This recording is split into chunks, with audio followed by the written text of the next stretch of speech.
CES 2024가 끝난 지 한 달여 시간이 지났습니다. 아마 관련돼서 많은 콘텐츠와 이야기들 들으셨을 것 같은데요. 저희 이츠맨에서도 1월 중순경에 IoT 전략연구소 기방영 소장님 통해서 CES 관련된 인사이트 전해드린 바 있습니다. 근데 그때 저희가 설문조사를 했더니 CES 좀 더 다른 관점에서 얘기를 좀 더 심도 있게 했으면 좋겠다라는 의견들이 원체 많으셔서 좋아, 그러면 2탄을 한번 준비를 해보자 해서 오늘 두 번째 CES 주제로 준비를 해봤습니다. 여기에 딱 맞는 전문가 소개를 해드리려고 하는데요. 사실 저희 이츠맨에 작년에 CES 2023에 관련된 부분들 소개해드리기 위해서 이츠맨에 나오셨던 분이기도 하고 대표적인 미래 전략가이기도 하시죠. 자, 미래 전략가 퓨처 디자이너스의 최형욱 대표님 나오셨습니다. 안녕하세요, 대표님. 네, 안녕하세요. 네네. 본인 소개 부탁드리겠습니다. 네, 뭐 이미 소개를 다 해주셔서 어떤 일을 하는지 소개하기 제일 어려울 때가 이럴 때입니다. 네. 저는 이제 방금 이제 미래 전략가라고 소개를 해주셨는데, 네. 저는 이제 베이스가 기술입니다. 오랫동안 뭐 20여 년 이상 테크를 뭐 연구도 했었고, 제품 개발도 했었고, 사업도 했었고, 그래서 테크를 기반으로 이 세상의 변화, 어떻게 혁신을 만들 것인가, 어떻게 새로운 돈을 벌 수 있는 비즈니스 모델을 만들 것인가, 이런 것들을 주로 연구하고 있고요. 그래서 많은 기업들, 스타트업들 자문도 하고 있고, 컨설팅도 해드리고 있고, 저 스스로도 이제 이런 것들을 좀 체계적으로 하기 위해서 이노베이션 디자인 컴퍼니 라는 회사를 운영을 하고 있습니다. 알겠습니다. 네. 자문해 주시는 회사 중에 돈 버는 회사도 많죠? 그럼요. 돈 버는 회사도 많고요. 자문 받다가 망한 회사들도 있습니다. 근데 물론 제가 잘못해서라기보다 제가 시킨 대로 안 하던 회사들이 그런가요? 어려워지고 알겠습니다. 그거는 확실하게 알겠습니다. 하고 넘어갔으면 좋겠습니다. 자, 먼저 이 부분 한번 짚어 넘어갔으면 좋겠는데요. 아무래도 많은 분들이 궁금해 하시는 게, 자, 이번에 CES 2024에 대해서 뭐 AI화도 이거 뭐 많은 분들이 인지하시는 부분이기도 하는데, 작년에 비해서 올해 어떤 부분이 조금 달라졌는지 보시기에 좀 몇 가지 포인트 짚어주시면 좋을 것 같거든요. 일단 뭐 많은 부분들이 달라졌을 수도 있고 달라지지 않을 수도 있습니다. 그러니까 이미 이제 여러 차례 CES에 관련된 얘기들이 뭐 미디어를 통해서 알려드리기도 했었고 뭐 유튜브에 보면 넘쳐나죠. 사실 한 달이 지난 지금 이제 CES를 다시 얘기한다는 의미는 그런 것들을 전반적으로 같이 이야기하기보다는 조금 이제 중요한 것들이 뭔지를 같이 좀 질문해보고 고민해보는 시간이면 좋을 것 같은데요. 앞서서도 제가 작년에도 아마 그런 얘기를 드렸던 것 같아요. 이 CES라고 하는 곳이 워낙 넓다. 라스베거스의 굉장히 많은 지역에서 동시다발적으로 일어나고 있고, 그 영역 자체가 워낙 크다 보니까 하루에 보통 2, 3만 보 걷는 건 뭐 일도 아니거든요. 늘 모두가. 살 좀 빠지셨습니까? 잘 안 빠집니다. 밤에 또 먹고. 빠지기보다는 이제 다리가 아프죠. 진짜 많이 걸어야 되죠. 많이 걸어야 됩니다. 그래서 보통 한 2, 3만 보 정도 많이들 걸으시는데, 걸으면서 굉장히 많은 걸 봅니다. 4,300개가 넘는 기업들이 이번에 왔었고, 또 그 4,300개 넘는 기업들 속에는 뭐 1,400개가 넘는 스타트업이 있었고, 그리고 그 4,300개 기업들이 LVCC라고 하는 컨벤션 센터, 뭐 우리가 코엑스의 뭐 6, 7배 크기라고 얘기하잖아요. 거기에만 있는 게 아니라 그 베네션 엑스포라고 하는 또 별도의 공간. 몇 개 관이 있나요, 그러면? 그러니까 LVCC 같은 경우는 사우스, 센트럴, 노스 그리고 새로 신설된 웨스트 이렇게 4개 관으로 이루어져 있는데 사우스는 작년부터 이벤트를 안 하고 문을 닫아놓고요. 대신에 이제 그 위에 있는 웨스트 게이트를 열어서 이렇게 5개 정도 되는 공간에서 CES가 메인이 열리고 있고, 거기에 이제 컨벤션 센터고요. 아래쪽에 테크 웨스트라는 곳에 가면 이제 거기에는 베네시안 엑스포, 그 다음에 베네시안 호텔이 있죠. 우리가 뭐 잘 알고 있는 뭐 팔라치 호텔 뭐 이런 호텔들이 모여 있는 곳이 있는데, 거기에서 이제 뭐 스타트업들의 뭐 장소인 이제 그 유레카 파크도 거기에 있고, 그래서 거기에도 하고 있고요. 그 아래 또 내려가면 사우스라고 해서 아리아 호텔, 그 다음에 뭐 요번에 또 새롭게 들어온 몇 가지 이제 좋은 호텔들이 모여 있는 곳이 있는데, 거기에서는 이제 미디어 관련된 컨퍼런스, 그래서 이렇게 3군데에서 동시에 진행이 됩니다. 그러니까 원체 많기 때문에 그 내용들을 사실 처음부터 끝까지 다 훑기는 사실 쉽지는 않죠.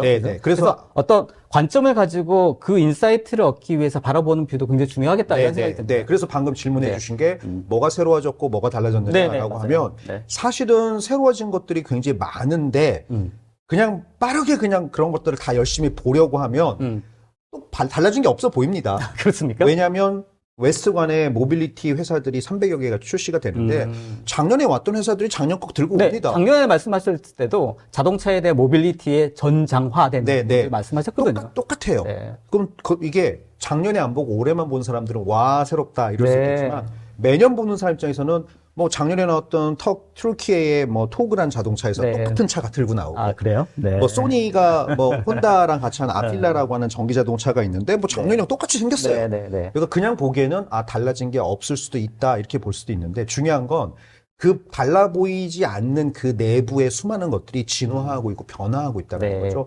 그래서 그게 이제 첫 번째 관전 포인트로 우리가 좀 오늘 얘기를 해야 될 그 진화의 포인트가 보였나요? 그렇죠. 네. 좋습니다. 그래서 어떻게 보느냐에 따라서 대단히 많은 것들이 달라졌을 수도 있고 겉보기에는 그렇지 비슷해 않을 보일 수 수 있다. 있을지 모르지만 그 네. 속에서는 확실히 진화의 포인트가 많이 개선이 되었다라는 부분. 진화라고 제가 표현했지만 어떤 네. 부분은 이제 변화라고 보는 부분도 맞을 것 네. 같아요. 진화는 모든 것들이 이제 좋게만 변하는 건 아니잖아요. 네, 그렇죠. 없어지는 것들도 있고 네, 사라지는 네, 것들도 네, 있으니까. 네. 그런 관점에서 이제 변화의 포인트, 그 위에 더해서 진화의 포인트. 네, 이렇게 오늘 좀 얘기하면 좋을 것 알겠습니다. 네. 자, 그래서 오늘 관련된 내용들 저희가 얘기를 할 거고요. 여러분들 관심 있게 봐주시면 좋을 것 같습니다. 자, 오늘 이쯤에 관련된 간단히 소개를 좀 해드리도록 하겠습니다. 중간에 저희 온라인 설문조사가 오픈됩니다. 중간에 오픈되는데 관련된 답변 주시면 관련된 경품도 저희가 준비를 하고 있고요. 또 더 좋은 컨텐츠나 라이브 준비하는 데 도움이 될 것 같으니 꼭 좀 답변 주시면 좋겠습니다. 저희 오른쪽 역슬래시를 통해서 질문을 남겨주시면 질문이라고 하는 앞 머리글이 뜹니다. 관련된 질문들 쓰실 때는 꼭 그렇게 해주시면 저희가 질문들 소팅하는데 훨씬 도움이 될 것 같으니 꼭 좀 그렇게 부탁드리도록 하고요. 오늘부터 아마 카톡 문자 받으셨을 것 같습니다. 저희가 이번에 새로 업데이트를 했으니까요. 아마 참석하는 일정과 시간 확인하시기가 훨씬 더 수월하실 것 같습니다. 앞으로도 메일 그리고 카톡 동시에 저희가 알림 문자 가니까 관련돼서 앞으로도 관련된 내용들 확인하시고 들어오시면 될 것 같습니다. 자, 이제 본격적으로 한번 시작해 보도록 하겠습니다. 자, 먼저 슬라이드를 한번 이렇게 판의 전환이 가속되다라는 말씀을 하셨나요? 네, 사실 이제 제가 이걸 부제로 정한 가장 큰 이유가 뭐냐면 작년, 재작년에 판의 전환이 시작되다라는 아마 주제였을 거예요. 맞습니다. 네, 그래서 판의 전환이라고 하는 거는 여러 가지 의미가 있을 텐데 판이라고 하는 거는 우리가 뭐 영어로 굳이 표현하자면 뭐 플랫폼이 될 수도 있고 생태계가 될 수도 있고 다양한 의미로 해석이 될 수 있겠지만 제일 중요한 건 무엇인가가 일어날 수 있는 물리적 또는 시간적 공간을 이제 판이라고 얘기를 한다면 좋습니다. 판의 전환이라고 하는 의미는 굉장히 많은 것들이 이제 그 안에 담겨 있다고 생각합니다. 그래서 산업이라든가 생태계라든가 아니면 어떤 사업이라든가 아니면 여러 가지 비즈니스 모델들 이런 것들이 어떤 기술의 출현에 따라서 항상 새롭게 나타나거나 성숙되죠. 그래서 예를 들어서 컴퓨터가 처음 등장했을 때, 인터넷이 처음 등장해서 대중화가 됐을 때, 맞습니다. 스마트폰이 등장했을 때 이때마다 우리는 판의 전환이 시작되었다가 이제 그것이 어느 정도 티핑 포인트에 다다르면 막 가속이 되고 그리고 우리 삶을 바꿔놓잖아요. 그런 관점에서 판의 전환이 최근 한 2, 3년 사이에 시작되고 있다라는 메시지를 제가 최근 몇 년 사이에 계속 말씀을 드렸고 올해는 그런 전환이 이제 시작이 아니라 시작은 이미 됐고 왠지 가속되는 느낌, 엑셀레이션 그 느낌을 굉장히 받아서 판의 전환이 가속되다라는 의미로 표현을 했습니다. 가속되다라고 하는 의미에서 바라보면 사실 그런 부분 있지 않습니까? 그러니까 예전에 어떤 초창기 때는 다양한 것들이 막 이렇게 나와서 이게 뭔가 새로운 변화가 해동되고 있구나라는 것을 이제 인지하는 순간이었다고 하면 말씀하셨던 가속이라고 하는 의미는 뭔가 구체적인 서비스와 제품들이 실제로 우리가 사용할 수 있는 정도 수준으로 올라왔다 이런 의미로도 바라볼 수 있지 않을까요? 그게 이제 전체는 아니고요. 일부에서는 그럴 수도 있고 또 일부에서는 아직까지는 좀 미비할 수도 있고. 그러니까 우리가 어떤 기술이나 어떤 것들이 등장했을 때 우리가 흔히 하는 실수 중에 하나가 일반화하려고 하는 실수. 일반화. 그러니까 모든 것들이 하나의 기준에 의해서 똑같은 스테이지, 똑같은 속도로 진행이 되고 변화된다. 이렇게 보통 보는데 그렇지 않다라는 거죠. 그래서 어떤 부분은 굉장히 빠르고 어떤 부분은 아직 느리고. 알겠습니다. 자, 그러면 각각의 분야별로 그러면 어떤 정도의 그 실제로 구체화될 수 있는 포인트가 있는지를 한번 살펴보면 좋을 것 같은데. 그러면 제가 슬라이드 하나만 좀 보여드릴게요. 좋습니다. 요 슬라이드를 하나 보면서 사실 이제 제가 해마다 CS를 가면 뭐 매년 가긴 하지만 못 네. 갈 때도 있습니다. 뭐 일정이 안 돼서 못 갈 작년에 때도. 가셨죠? 작년에도 갔고. 올해도 가셨고. 네, 올해도 갔고. 최근 한 5년 사이는 계속 갔다 온 매년 가신 거 아니에요? 아, 근데 이제 그 전에 뭐 10여 년 전에는 네. 뭐 해마다 가지는 못했고 네. 간 해도 있고 못 간 해도 있는데 네네네. 참가 여부와 상관없이 뭐 요즘은 세상이 워낙 좋아져서 뭐 유튜브 우리 같이 이렇게 유튜브 사실 그렇습니다. 네. 구글링 해보면 웬만하면 다 나옵니다. 가지 않았지만 간 것 같은. 네, 네. 그리고 오히려 가서 제대로 못 보고 온 사람도 많아요. 왜 갔나 싶은. 가서 저런 걸 보고 올 거면 뭐하러 갔지? 이런 생각이 들 때도 많은데. 그래서 네. 해마다 CS를 다녀오면 그래도 가장 중요한 시그널이라고 생각하는 것들을 한 10개 정도를 제가 꼽습니다. 물론 더밀크와 함께 꼽기는 하는데요. 작년에도 10개를 꼽았고 올해도 이제 10개를 꼽았는데 오른쪽이 작년에 10개. 네, 아마 이 자리에서 저 10개를 아마 소개를 맞습니다. 해드린 맞습니다. 적이 있을 네. 거예요. 그래서 예를 들자면 이런 겁니다.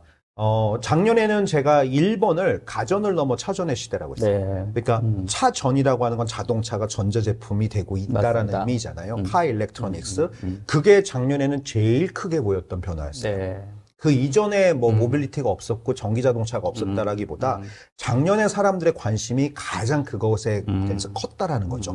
그리고 두 번째가 유비퀴터스 AI, AI is everywhere. 네. 정말 AI가 많았어요. 네. 여기저기서 AI였고 그 AI로 뭐 버추얼 휴먼을 만들고 네. 아바타를 만들고 그 AI로 존 디어 같은 회사는 트랙터에다 맞아요. 적용해서 CN 스프레이 같은 기술로 내가 딱 실시간으로 비전으로 작물들을 하나씩 하나씩 스캔해서 리얼타임으로 사실 작년에 그거 소개하셨을 때 굉장히 인사이트 있었습니다. 네, 사실은 작년에 스타였어요, 존 네, 디어가. 존 디어 그 네. 농산 관련된 기계를 만든 회사가 트래커, 네. 농기계나 농기계. 트래커를 만드는 회사인데 네. 2019년부터 CS에 왔던 네. 회사예요. 근데 이 회사가 작년에 거의 스타가 됐죠. 그러니까 AI가 데이터 분석을 맞습니다. 이용해서 진짜 맞습니다. 대단했습니다. 네, 그죠? 네. 네. 그래서 작년에도 AI가 사실은 거의 주인공이었어요. 그러네요. 따지고 보면. 그러네요. 근데 그러면 네. 이제 올해는 뭐가 달라졌냐? 네. 이제 순서가 네. 올해는 제가 AI를 1번으로 하고 모빌티 2번을 했어요. 아, 네. 뭔가 차이가 느껴지시죠? 네, 네, 그러니까 네, 네, 네. 여기에서 가장 중요한 차이는 사람들의 관심의 축이 어디로 가느냐인 겁니다. 그러니까 아까도 제가 말씀드렸지만 세상의 변화는 늘 일어나고 있어요. 그런데 우리 관심은 늘 같지 않죠. 그렇죠. 예를 들어서 메타버스가 4, 5년 전에 엄청나게 핫했잖아요. 그리고 지금은 다 죽었다.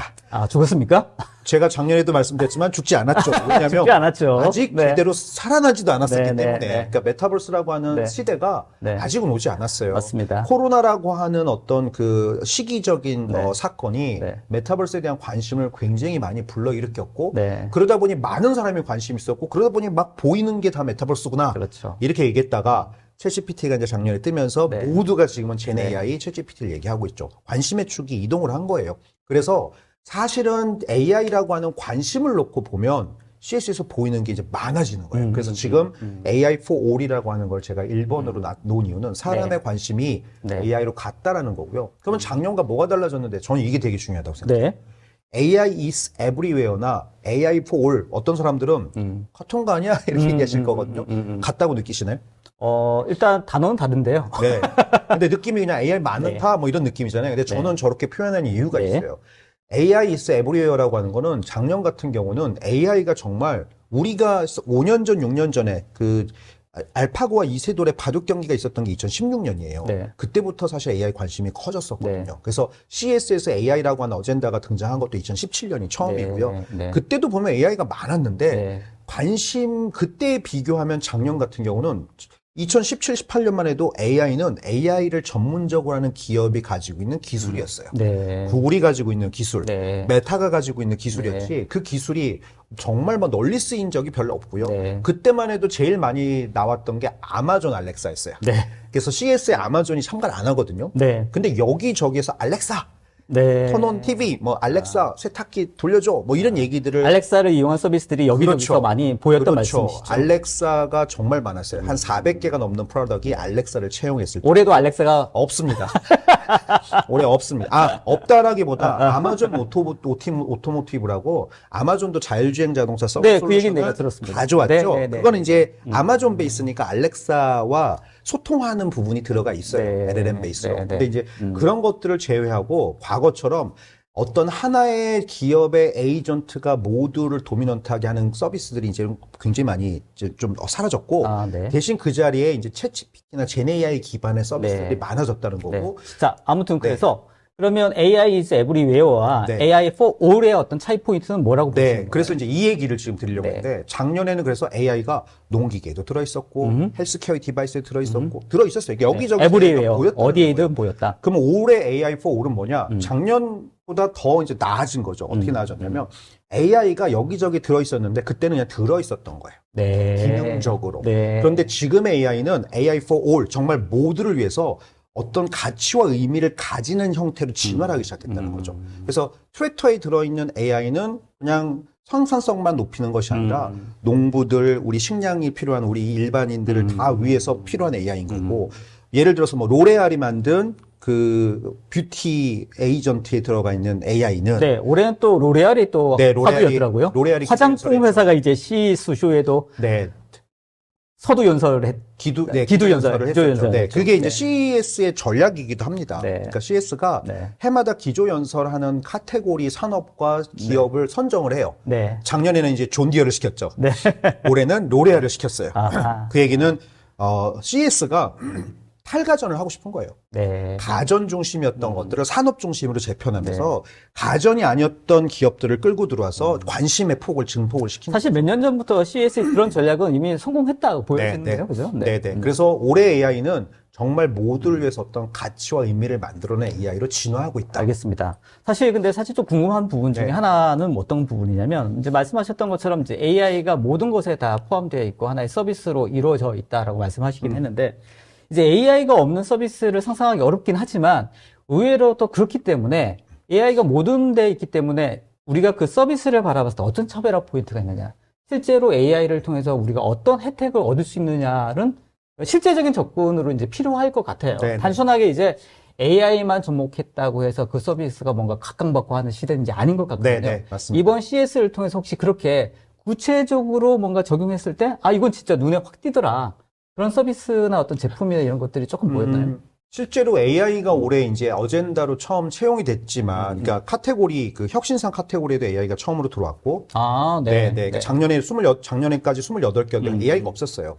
올해 28개 중에 하나가 추가돼서 29개가 됐는데, AI가 전체 혁신상의 7.7%, 그러니까 사실은 비중이 한 7, 8% 이상은 됐다라는 의미이기도 하고요. 그래서 많았습니다. 많았는데 예를 들자면, 작년에는 없었고 올해 많다기보다 작년에도 많았고 올해도 많은데 올해는 이제 눈에 띄는 게 많았다는 거죠. 예를 들어서 아까 뭐 로레알 얘기도 잠깐 드렸지만 네. 그런 걸 넘어서 우리 뭐 스타트업들 중에 이게 포올이니까 이제 크리에이터, 뭐 일반인, 리테일 하는 사람, 뭐 장사하는 사람 사람들은 많잖아요. 그 모두를 위해서 다양한 서비스들이 등장하는데 첫 번째는 이런 거예요.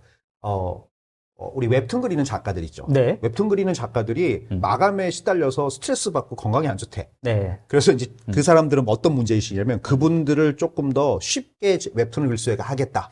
그래서 웹툰의 시나리오를 텍스트로 착 업로드하면 웹툰의 70%를 그려줍니다. 제 AI가. 그러면 거기서부터 이제 아, 웹툰을 네. 뭐 만든다거나. 뭔가 시나리오 신업을 딱 그려주는 거네요. 그렇죠. 제가. 신업은 텍스트로 이제 신업은 텍스트로 우리가 올리면. 업로드를 해주는 거고. 해놓으면. 그러면 이제 텍스트니까 원래 네. 원작이라는 게 네, 존재하잖아요. 네, 네, 네. 스크립트가. 그러니까 스크립트를 넣으면 기본적인 그 웹툰을 미리 그려주는 거예요. 이야, 그렇군요. 그러면 사실 그 얘기는 크리에이터들이 이걸 활용해서 시간을 세이브할 수 있다라는 의미도 되겠지만 우리 같은 사람도 웹툰을 그릴 수 있다라는 의미가 맞아요. 합니다. 그래서 그런 약간 네. 새로운 시장성을 만든다거나 네. 아니면 광고를 할 때마다 우리 다 온라인 리테일을 하니까 제품을 하나 우리가 만들면 뭐 우리 G마켓이나 이런 데다가 영상과 사진을 올리잖아요. 네. 근데 영상을 잘 못 올리죠. 왜냐면 제작비가 들니까 돈이 없으니까. 근데 내가 이제 사진을 몇 개 찍어서 보통 사진 이 제품은 이겁니다 이렇게 올렸는데 그 사진이랑 제품 설명을 쟤네한테 딱 주면 얘가 그걸 15초 30초짜리 광고 영상으로 만들어주는 거예요. 그러니까 예를 들자면 이런 서비스들이 넘쳐났어요. 올해. 넘쳐났군요. 넘쳐났습니다. 네. 그러니까 네. 그 얘기는 결국 AI를 활용해서 요런 걸 만들면 되게 쉽게 할 수 있네. 요런 걸 만들면 뭔가 쓸 수 있겠네. 그런 어프로치를 가진 수많은 기업들, 수많은 스타트업들이 이제 엄청나게 많은 서비스나 제품을 출시했다. 알겠습니다. 네. 오늘 참가하신 분들, 오늘 이제 웨비나 라이브에 들어오신 분들 중에서 기업 담당자분들도 좀 계시고, 아무래도 조금 실제로 비즈니스적인 측면에서 AI를 어떻게 적용하실지에 대해서 고민하시는 분들도 많이 있으실 것 같아요. CS 2024를 바라보시고, 실제로 이제 국내 기업들이 AI를 적용해서 뭔가 본인의 서비스나 제품에 뭔가 적용하겠다라고 생각하시는 분들 많이 있을 것 같지 않습니까? 그럼 단순하게 챗GPT를 뭐 API로 연동해서 뭔가를 하겠다만 가지고는 아무래도 어려울 것 같은데 이런 포인트 한번 조금 네. 의견을 주시면 어떨까요? 그러니까 사실은- 본인들이 가지고 있는 서비스에 AI를 접목할 네. 때 어떤 포인트를 네. 조금 더 강조해야 될까? 지금 되게 중요한 질문을 네. 주셨는데요. 이제 왜 그럼 AI가 많아졌지? 어떻게 이렇게 많은 다양한 서비스들이 갑자기 등장했지라는 질문을 우리가 가져야 되거든요. 네. 그 이유는 쉽게 만들 수 있다는 얘기예요. 말씀하신 대로 챗GPT API를 말씀하셨지만 챗GPT를 활용해서 지금 챗GPT 스토어가 오픈했는데 맞습니다. 오픈할 때 이미 300만 개 앱이 있었어요. 네. 지금은 500만 개가 넘었다고 네. 하더라고요. 네. 한 달 만에 어마어마한 숫자가 생기고 있는데 그 얘기는 무슨 얘기냐면 과거의 AI는 개발해야 되는 기술이었고 대상이었다고 하면 지금 AI는 도구예요. 그냥 우리 웹브라우저 쓰듯이 그냥 도구로 툴로 활용을 해서 뭔가 할 수 있을 만큼의 발전이 지금 있다라는 거죠. 챗GPT도 마찬가지고 여러 가지 것들이. 그래서 제일 중요한 건 만약에 이걸 뭔가 활용하고 싶은 그런 의지가 있다. 그럼 제일 중요한 건 지금 일어나고 있는 변화들을 끌어나가고 있는 여러 가지 툴들이나 서비스들을 최대한 많이 일단 활용을 써보시는 게 중요해요. 왜냐면 그냥 뭐 아무것도 모르는 상태에서 써볼래는 제가 봤을 때는 마치 이제 인터넷 처음 나왔을 때 홈페이지 만들어주세요랑 똑같은 거고요. 네. 지금은 스스로 할 수 있는 것들, 그리고 함께 했을 때 더 많은 가치를 만들 수 있는 것들이 더 많아졌기 때문에 일단은 수많은 것들을 직접 한번 써보시면서 얼마만큼 할 수 있는지를 이제 느낀 다음에 목적성이 있으면 이제 그 목적성을 뭘 가지고 갈까를 선택하시면 굉장히 쉽게 적용할 수 있을 거고요. 물론 공짜는 아닙니다. 다 네. 돈이 듭니다. 네. 네. 그럼에도 불구하고 과거에는 20명, 30명이 해야 될 일들을 요걸 가져다 쓰면 금방 그러니까요. 할 수 있는 시대가 네. 네. 됐다라는 게 첫 번째 드리고 싶은 얘기죠. 실제 도구의 어떤 사용성이라든지 편의성도 굉장히 많이 허들이 낮아져서 네네. 사실은 뭐 사실 AI 전문가가 아니라 하더라도 충분히 뭔가 써서 특히 제너레이티브 AI의 장점이 그거 아닙니까? 인터랙티브하게 뭔가 내 말로 뭔가 컨트롤할 수 있고 제어할 수 있고 그럼요. 원하는 정보를 얻을 수 있는 그런 환경을 만든다는 게 그게 굉장히 큰 장점인 것 같습니다. 뭐 젠 AI만 이용하면 우리도 지금 이렇게 굳이 여기서 안 만나고요. 네. 그냥 전화로 목소리만 보내면 왜 나오셨어요? 나와야 또 이거 쓸 수 있어요. 네. 중요한 건 알겠습니다. 이제 그런 것들이 가능해지는 시대가 됐다. 좋습니다. AI 관련해서 하나만 더 여쭤보자면, 이번에 제가 보니까 그 레빗 R1이라는 제품이 굉장히 이슈가 되고 하이라이트 많이 받았더라고요. 보시기에는 아니, 못 어떻습니까? 봤어요, 저 제품을. 아예 못 보셨습니까? 그러니까 제품을 봤던 사람이 없어요. 그게 무슨 말씀이세요? 그러니까 유튜브에 그 기업의 영상은 올라왔고, 네. 그리고 이제 CS에서 이게 약간 화두가 되면서 네, 많은 네, 사람들이 네. 관심 있게 뭐 공유를 했는데 네. 그 제품을 실제로 봤던 사람이 없고 저도 이제 매년 가지만 네. 전체를 다 이잡듯이 다 보는 건 아니거든요. 그렇죠. 저도 제가 보는 동안에는 그 제품 네. 발견을 못했습니다. 아. 그래서 저도 실제로 보지는 못했고요. 네, 네. 다만 네. 저도 유튜브로 봤기 때문에 네. 현장에 오지 않으신 분이 유튜브 본 거나 제가 본 거나 똑같습니다. 그렇군요. 그 부분은 인사이트가 별로 없군요. 아니요. 알겠습니다. 인사이트라기보다 그러니까 네. 똑같기 때문에 네. 중요한 건 그 영상을 보고 느끼셨던 것들이 이제 지금 CS의 전반적인 기조와 네. 맞닿아 있다라는 거예요. 알겠습니다. 그러니까 이런 디바이스를 통해서 네, 네. 상호작용했는데 네. 과거에 어려웠던 것들 너무 쉽게 해버리잖아요. 네, 네, 네, 맞습니다. 그런 게 지금 CS 전반적으로에 걸쳐 있는 그런 트렌드라는 거죠. 알겠습니다. 질문 하나 올라왔는데 이거 잠깐 한번 보고 넘어가도록 하죠. 네. 지금 변소연님 질문인데요. 그러니까 AI4 올이 되려면 나이, 성별, 교육 수준 등 관계없이 누구도 쉽게 AI를 활용해서 뭔가 가치를 만들어낼 수 있어야 될 것 같다라고 네. 생각하시는데 상대적으로 접근도가 떨어지는 분들, 뭐 예를 들면 나이라든지 그렇죠 시니어 분들이라든지 이런 분들이 AI를 활용할 수 있는 그 턱을 낮출 수 있는 방안에 대한 시도 그런 네, 업체들도 있었나요? 네네. 사실 너무너무 중요한 질문을 해주셨는데요. 그러니까 지금 CS의 관심사가 한 축은 기술이에요. AI 같은. 한 축은 그 기술에 대한 접근성입니다. 네. 그래서 지금 저기 접근성. 보면 네. 그 휴먼 시큐리티라고 하는 게 되게 중요한 키워드 중에 하나잖아요. 네. 저희가 지금 저기 5번으로 쓴 네. 테크 임파워링 휴먼 시큐리티. 네. 저 휴먼 시큐리티라고 하는 게 UN에서 온 사실 어젠다입니다. 휴먼 시큐리티. 정확히 사실 저 말로 봤을 때는 좀 의미가 잘 전달이 전달이 안 안 되는데. 되죠. 왜냐하면 대부분 언론에서 저거를 네. 인간 안보 이렇게 해석을 하는데 안보 그럼 우리는 약간 보안. 뭐 보안이나 그렇죠. 아니면 뭐 방공 뭐, 그렇죠. 약간 뭐 이런 그런 걸로 느낌이죠. 의미하는데 미국에서의 시큐리티는 네. 안정성이나 안전에 좀 더 네. 가까워요. 그래서 뭐 잡 시큐리티 이러면 너 직장 괜찮아? 뭐 이런 거잖아요. 네네. 그런 것처럼 네네. 이제 인간성, 인간의 권리에 관해서 모든 것들이 괜찮아? 안녕해? 뭐 이런 이제 의미라서 음식, 예를 들어서 뭐 음식에 대한 안전성, 그 다음에 헬스케어에 대한 접근성, 뭐 이런 게 다 포함이 됩니다. 네. 근데 저기에 하나가 거의 네. 8가지의 축이 있습니다. 유엔에 가서 Human Security for All이라고 하는 어젠다를 보면 8가지가 그 안에? 있는데, 네네. 그게 이제 푸드도 있고 헬스케어도 네, 있고 네. 뭐 여러 가지 성별에 대한 것도 있고 다 있는데 네. 경제도 있고 맨 마지막 8번째가 기술에 대한 액세스 투 테크놀로지. 그래서 지금 질문해 주신 거예요. 정말 양극화가 이렇게 가속화되면 돈 있는 사람이나 기술 잘하는 사람은 잘 쓰는데 그렇지 않은 사람은 그렇지 않지 않냐. 맞아요. 그럼 어떻게 해야 되느냐. 이제 그거를 풀려고 하는 노력을 기업들이나 이제 혁신가들이 해야 되는 시대가 됐다. 이게 이제 CS의 메시지고요. 지금 질문해 주신 것처럼 예를 들자면 그런 거예요. 지금 보면 그 데이터를 가지고 학습하는 수많은 인공지능이 바이어스가 돼 있습니다. 여전히. 아무래도 백인 위주일 수밖에 없을 네. 거고요. 거기에도 약간 인종차별적인 게 학습이 돼 있을 거고요. 또 남성과 여성이 있으면 남성 위주의 것들이 있을 거고. 그래서 그런 것들은 앞으로 시간을 가지고 조금 더 개선해야 되는 부분인데 그럼에도 불구하고 이제 말씀하신 구체적인 업체나 뭐 프로덕트가 있느냐? 있어요. 예를 들면 로레알 얘기 아까 했잖아요. 로레알이 작년에 내놨던 제품 중에 하나가 뭐냐면 립스틱인데 인공지능이 적용된 립스틱이에요. 네. 그러면 이 립스틱이 인공지능의 모두를 위한 립스틱이다. 그러면 내 얼굴 페이스를 스캔해서 내 오늘 얼굴 색조와 오늘 분위기에 맞는 색깔을 쫙 만들어주는 쪽이 하나가 있을 거고요. 그렇죠. 또 한 축은 화장을 하고 싶은데 손이 떨려서 아. 신체가 부자연스럽거나 네네. 뭐 하반신 뭐 반신 불구거나 하는 분들은 화장을 못 하죠. 그런 분들은 딱 대기만 하면 얘가 이제 알아서 로봇 인공지능 기반의 로봇으로 액추에이터로 대신 립스틱을 칠해줍니다. 네. 뭐 이런 기술이라든가 네, 네, 네. 올해 등장한 기술은 네. 손떨림이 있는 사람들이 밥을 못 먹어요. 네. 그러니까 이것도 인공지능을 활용해서 내가 음식을 뜨면 이거를 제어를 통해서 안정화를 시켜줘요. 아. 그게 그래서- AI를 통해서 훨씬 더 고도화될 수 그렇죠. 왜냐면 AI가 없으면 이걸 컨트롤을 제대로 할 수가 없습니다. 그러니까 그런 기술들이 많이 쏟아지고 있다. 그러니까 사실 말씀을 들어보니까 그렇다면 그런 기술들은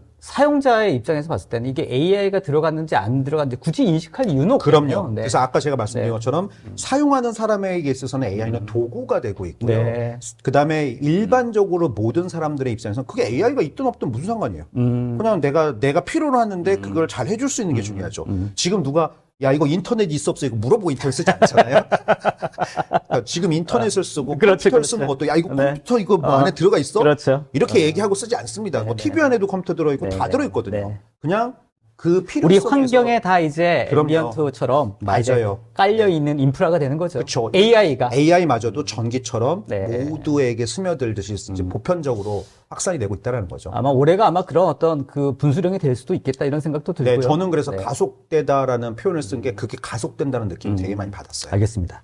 자, 그럼 그 연장선상에서 뭐 사실은 지금 10번으로 나와 있긴 합니다만 반도체 전쟁 지금 언급하신 화두가 있으시거든요. 특히 이제 온 디바이스, AI가 온 디바이스. 그래서 AI 관련된 부분이기 때문에 연계해서 조금 질문을 드리자면 네.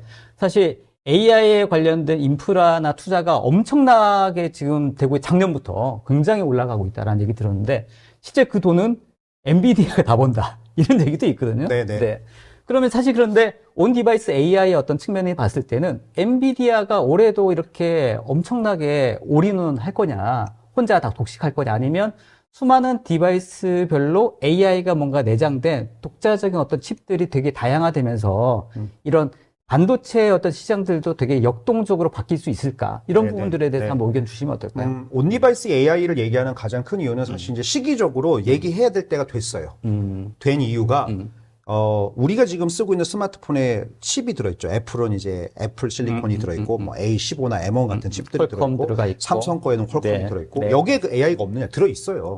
뉴럴 프로세스, 뉴럴 엔진들이 들어있습니다. 다만 그 성능이 전체적인 것들에 비해서 비중이 크지 않고, 범용적으로 쓸 수 있는 것보다는 약간 스페셜한 데들. 예를 들어서 애플 같은 경우는 이제 이미지 처리에 좀 특화된 AI 네, 로직을 네, 넣어놓는다거나, 네, 네. 그래서 빠르게 처리하고, 뭐 이런 용도로 쓰고 있었다면, 이제는 조금 범용의 딥러닝들을 학습하고 추론할 때 필요한 기능들이 이제 하드웨어로 필요하게 된 거예요. 그 이유는 여러 가지가 있는데 1번은 비용입니다. 사실 우리 챗GPT 쓰고 있지만 이 비용이 엄청나게 커요. 전기세서부터 네. 실제 억세스에서 갔다 오면 클라우드가 돌아가는 네. 비용이 우리 눈에는 안 보이지만 비싸요. 맞아요. 그러니까 기업 입장에서는 이걸 줄여야죠. 이걸 줄일 수 있는 가장 좋은 방법은 모든 걸 클라우드에 넘기지 않고요. 여기서 할 수 있는 건 여기서 하는 게 제일 좋아요. 근데 워낙 CPU나 AP가 발전을 하고 있으니까 칩이 고난이 이제 예를 들어서 뭐 4나노까지 갔지만 이제 2나노 얘기를 하고 있잖아요. 네. 작아지고 선폭이 작아지면 작아질수록 이제 저전력으로 더 높은 성능을 끌어올 수 있으니까 이제 그 시장으로 가는 경우에 여기에서 네가 이만큼을 더 해도 좋을 거야. 그래서 이제 글로 내려오는 추세가 1번이고요. 2번은 모든 데이터를 다 올리면 이제 보안 이슈가 있으니까 네. 모든 사람들이 이제 보안에 해당하는 건 올리고 싶지 않은 거예요. 네. 이 안에서 처리하고 싶은 거죠. 근데 개인정보든 그렇죠. 기업 정보든 맞습니다. 그래서 엣지 클라우드가 나왔듯이 AI도 이제 여기서 요 정보는 올리고 싶지 네. 않아가 이제 두 번째 이슈고요. 네. 두 가지. 세 번째는 결국은 이제 탈집권, 그러니까 아까 엔비디아 얘기하셨잖아요. 클라우드는 이미 엔비디아입니다, 다. 클라우드에 들어가 있는 그 H100, 뭐 A100 같은 슈퍼컴퓨터에 들어가는 GPU는 엔비디아가 이미 장악을 하고 있고요. 뭐 AMD가 막 쫓아가고 있고 다른 데서 열심히 만들고는 있지만 그 추세를 누군가가 이렇게 쉽게 벗어나기는 어려워요. 그러면 이제 뭐가 필요하냐? 엔비디아 걸 쓰더라도 로컬에서는 우리 거를 만들 수 있는 이제 가능성이 있는 거죠. 퀄컴은 퀄컴 거, 네, 삼성은 네, 삼성 거. 네, 네, 그래서 네. 그런 관점에서 약간 분절화가 되면서 발전을 이제 같이 레버리징 하면서 네. 가는 그런 네. 추세다라고 네. 보시면 좋을 것 같고요. 네. 두 번째는 반도체라고 하는 게 지금 글로벌 SCM에서 굉장히 큰 이슈예요.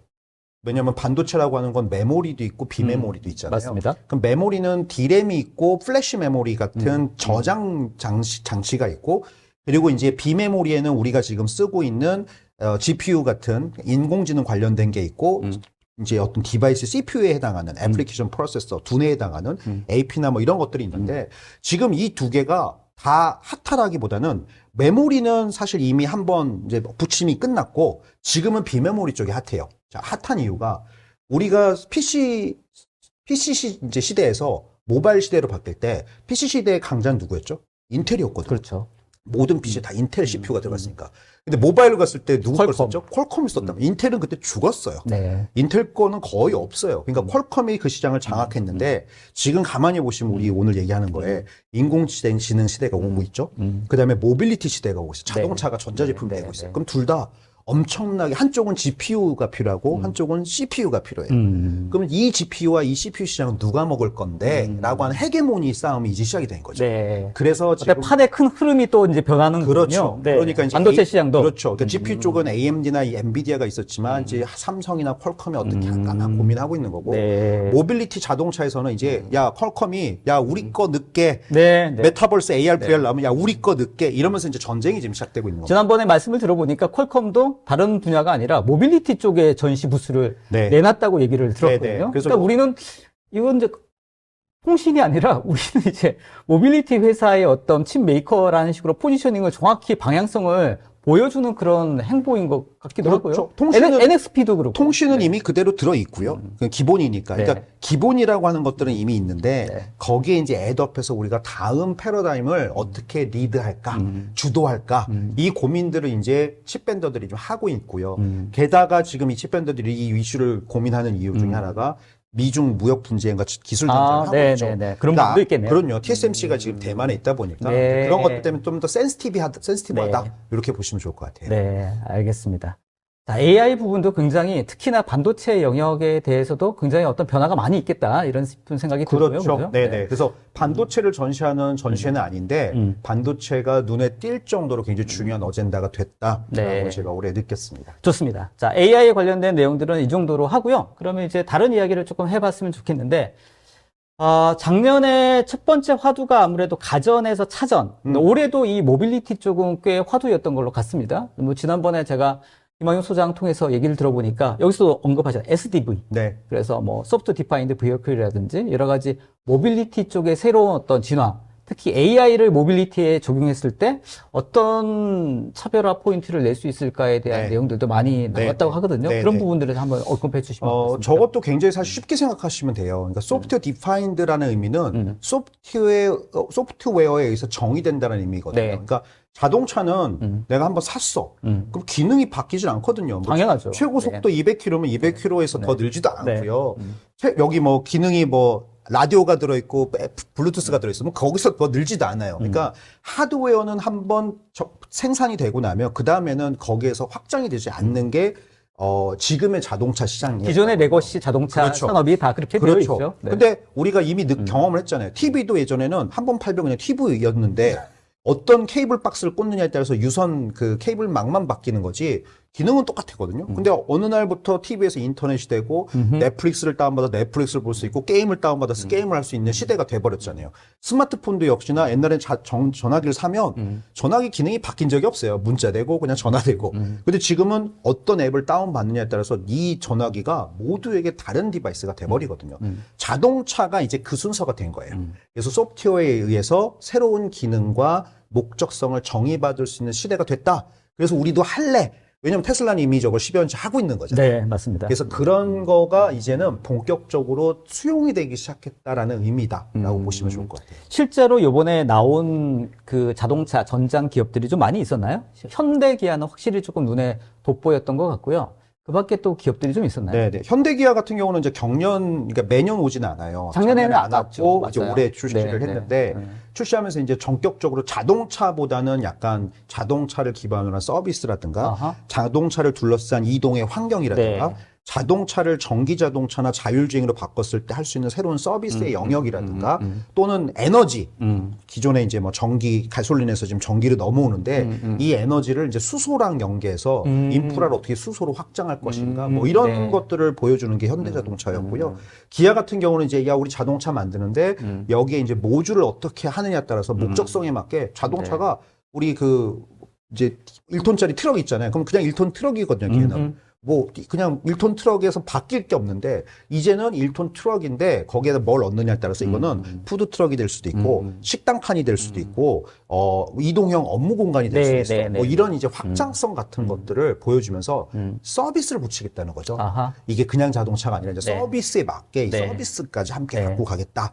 그게 올해 모빌리티에서 보여주는 거고 그래서 많은 기업들이 그것들에 대한 솔루션을 가진 기업들이 많이 참가했어요. 자율주행 관련된 서비스를 플랫폼이나 소프트웨어를 갖고 있는 스타트업들도 참여를 많이 했고 네. 그리고 이제 전기자동차 회사들도 네. 여전히 많이 있었고 네. 그리고 아마존 오토모티브처럼 이제 네. 이런 시대가 됐을 때 네. 너희들이 하기 힘들지 왜냐면 네. 전통적으로 자동차 만들던 기업들이 이걸 쉽게 네. 못 하잖아요. 네. 소프트웨어 뭐 역량이 없으니까.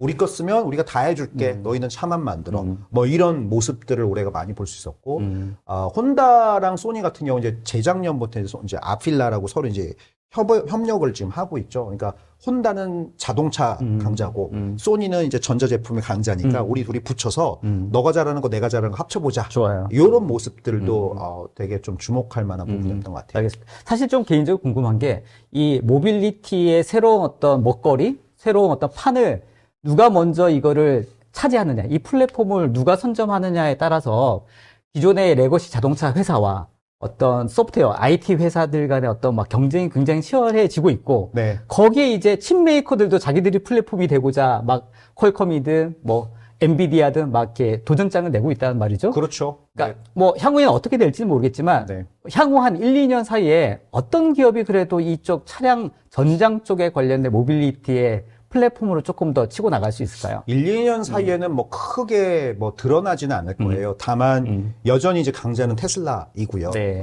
다만 테슬라 요즘 주가 많이 떨어지던데? 그건 이제 다른 이슈죠. 이제 테슬라가 가지고 있는 뭐 네. 오너러 리스크와 네, 네. 가격의 변동성과 마약한 거 맞나요? 네? 마약한 거 맞나요?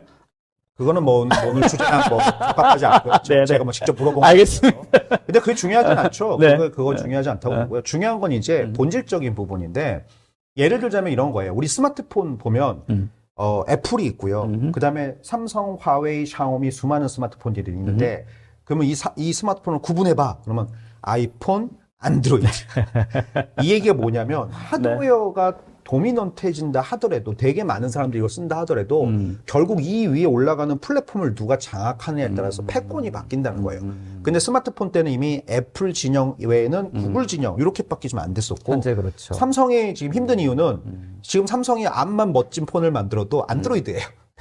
샤오미도 안드로이드, 네. 화웨이도 안드로이드. 그러니까 네. 거기서 차별화를 주고 싶어도 줄 수 있는 게 별로 없어요. 사실 그동안 굉장히 많이 노력하긴 그렇죠. 했죠. 그러니까 뭐 폴더 만들고 이렇게 할 수밖에 없는데 지금 자동차가 만약에 스마트폰과 같은 또 다른 플랫폼의 초기 시장처럼 진화한다면 여기에서도 똑같은 일이 일어날 수 있는 거죠. 그렇죠. 뭐 메타버스도 마찬가지고. 그래서 현대자동차 같은 경우 한 주목할 부분이 포리투닷 같이 이제 이제 스타트업을 인큐베이션하고 이제 가져왔잖아요. 안으로 이제 내재화를 해서 실제로 자동차용 OS도 개발을 하고 있습니다. 그러니까 무슨 얘기냐면 무엇인가 종속될 수 있는 기술적 종속성 같은 것들을 나름대로 분산해서 여러 가지 투자를 지금 하고 있다는 거죠. 그래서 그런 관점에서 현대는 굉장히 잘하고 있다라고 보고 있고요. 그리고 이제 뭐 여러 가지 아마존 오토모티브 같은 경우는 이제 안드로이드도 지금 안드로이드 오토가 있잖아요. 네, 맞습니다. 그러니까 안드로이드 구글도 있고 막 들어올 텐데 이제는 훨씬 더 다양한 이제 경쟁 구도가 아마 만들어질 거라서 향후 한 10년 정도는 이 모빌리티에서 일렉트리피케이션, 그러니까 전동화와 함께 이런 어떤 소프트웨어에 관련된 변화는 뭐 단정 지을 수는 없지만 굉장히 좀 중요한 관전 포인트가 될 것 같아요. 알겠습니다. 사실 이번 CES 항상 뭐 CES는 애플은 등장하진 않았습니다만 애플카 나오나요?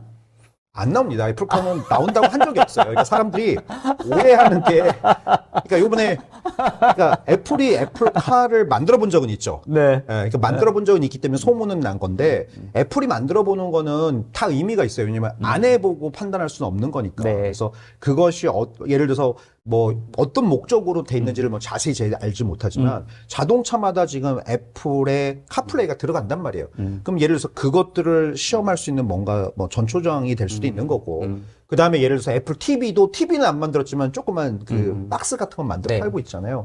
어쨌건 생태계 관점에서 애플은 여러 가지 시도들을 하고 있는 거고, 그래서 애플카라는 거는 사실 뭐 중요한 아젠다는 아닌 것 같고, 애플은 이제 사실 그 다음 거죠. 스페셜 컴퓨터. 네, 안 그래도 그 얘기를 하기 위해서 약간 이렇게 초를 쳤습니다.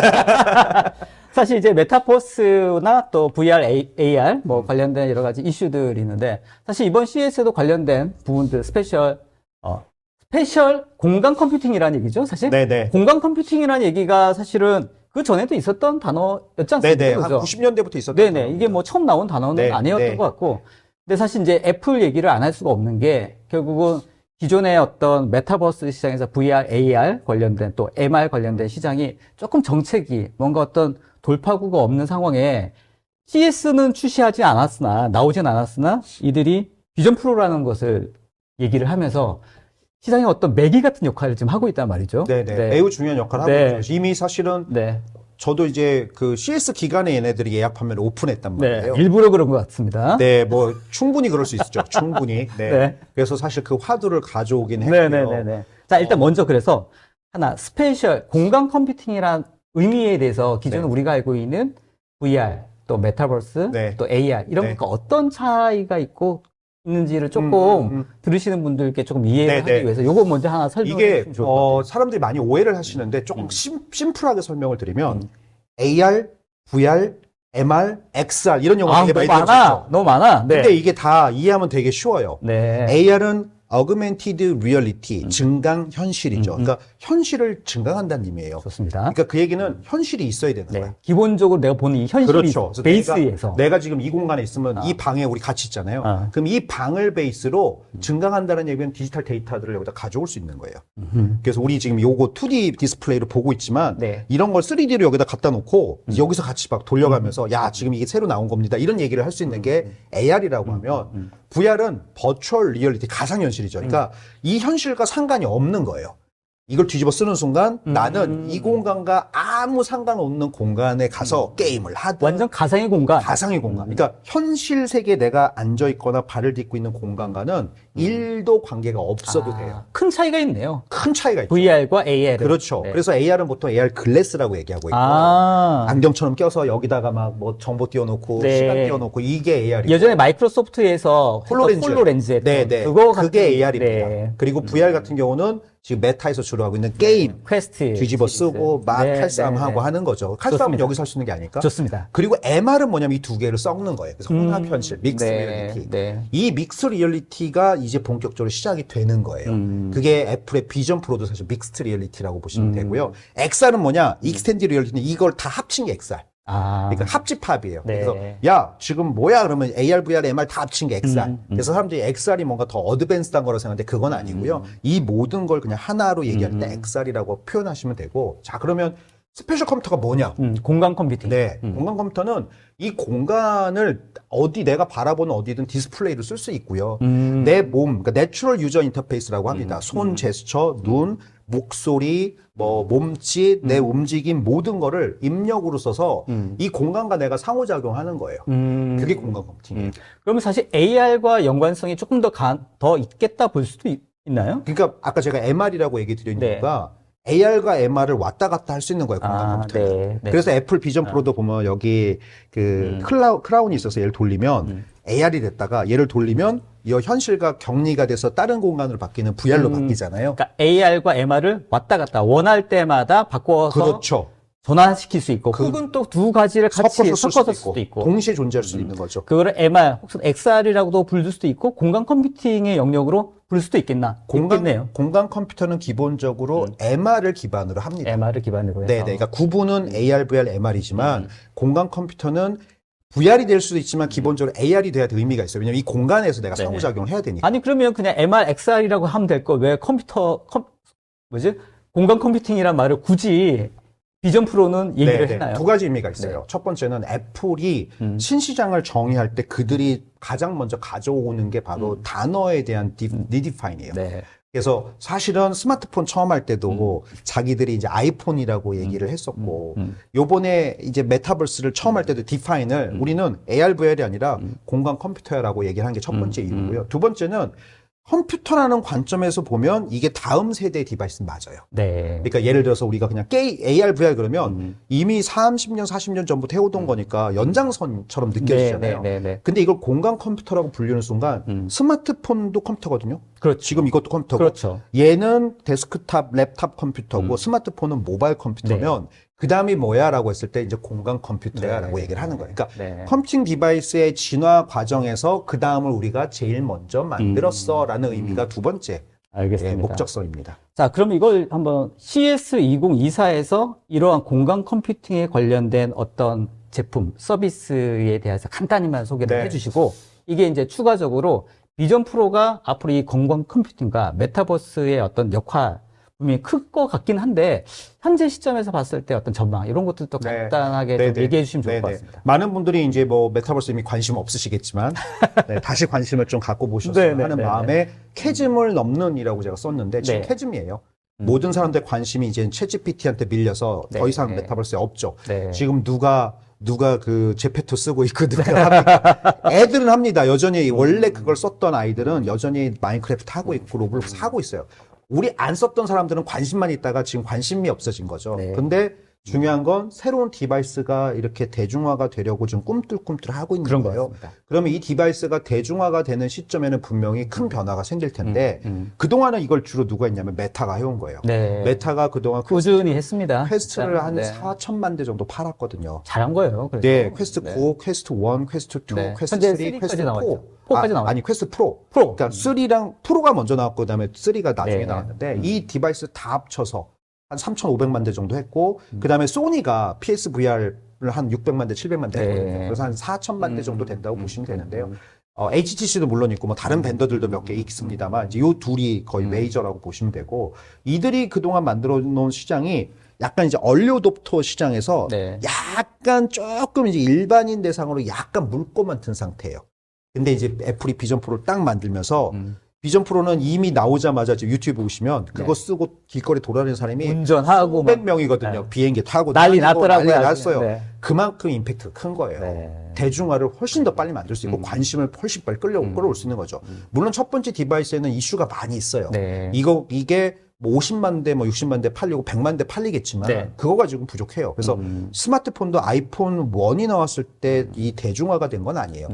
보통 대부분 3, 4 때 사셨으니까 맞습니다. 한 3년 정도 시간이 필요한 거죠. 이 3세대 정도 디바이스가 발전하면 아마 비전 프로 다음에 비전 1이 나올 거거든요.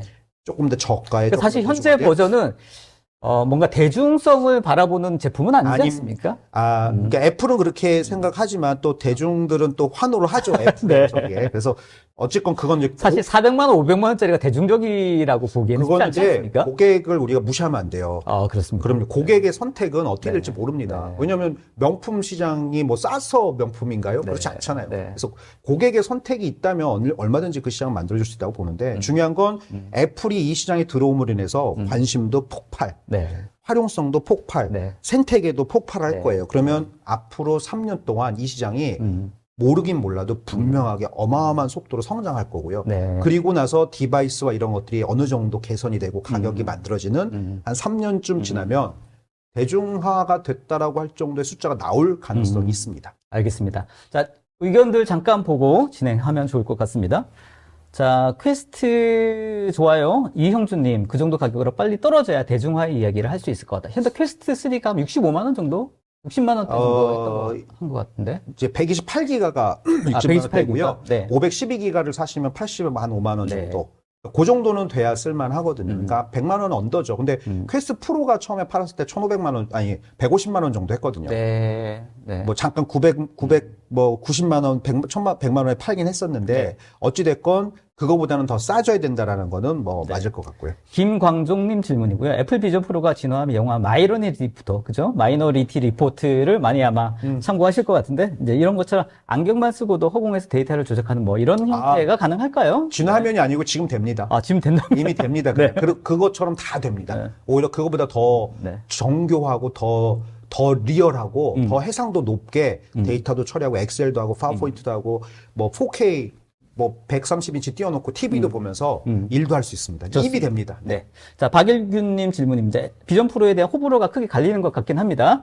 현재 성능과 이제 가격에 대중화에 적합한 수준이라고 보시는지, 또 확산 인계점은 언제쯤 도래할 것으로 생각하시는지. 뭐 제가 이걸 정확히 맞히면 이제 네. 뭐 돗자리 깔면 좋을 것 같긴 한데요. 저는 이렇게 봅니다. 네. 그동안에 이제 기술을 제가 한 20년 이상 바라보한 관점에서 패턴이 존재하거든요. 네. 그 패턴을 동일하게 만약 좀 적용을 해본다면 네.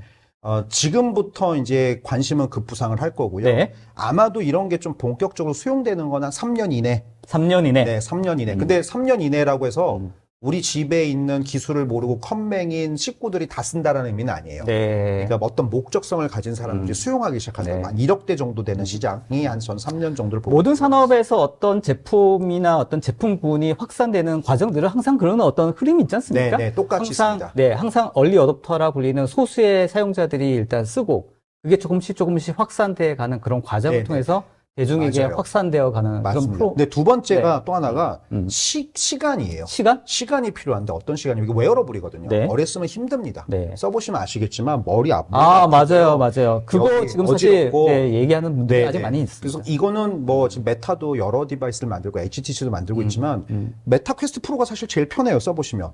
근데 그것도 불편한 게 있고 또 뭐 아무튼 장단들이 항상 웨어러블 있습니다. 게다가 이거 쓰는 순간 밖에서 남이 보기엔 좀 흉측하죠. 그러니까 이제 오타쿠처럼 딱 보이죠? 그렇죠. 비전 프로야 네. 지금 이제 그런 용감한 사람들이 쓰고 다니지만 이제 이게 사회적으로 수용되려면 시간이 또 필요할 네, 건데 수용성. 네, 그 수용성이라는 관점에서 두 가지가 있어요. 1번은 편의성이죠. 이제 편의성. 몸에 쌌었을 때 정말 불편하지 않아야 되는데 불편함을 극복할 만큼의 가치가 있으면 쓰는 거죠. 저는 지금 안경 쓰고 있잖아요. 네. 불편하거든요. 근데 안 쓰면 안 돼요. 왜냐면 이거 안 쓰면 안 보이니까. 그렇지. 그렇기 때문에 계속 쓰니까 저한테는 이제 몸의 일부가 될 건데 그렇게 될 수 있는 어떤 가치가 있거나 아니면 두 번째는 이거죠. 아이들 같은 경우는 학교에서 이걸 쓰기 시작하고 사용하기 시작하면 그 아이들이 주류가 되는 시점에 대중화가 보통 돼요. 그래서 보통 스마트폰도 마찬가지지만 이 웨어러블 애플이 지금 항상 교육 시장을 되게 주목하거든요. 왜냐하면 아이들한테 먼저 줘요. 네. 그래서 애플이 맥북 나왔을 때 아이패드 나왔을 때 어디다 저렴한 팔았냐면 가격으로. 학교에다가 저렴하게 아카데미. 거의 갖다 막 갖다 줬어요. 왜?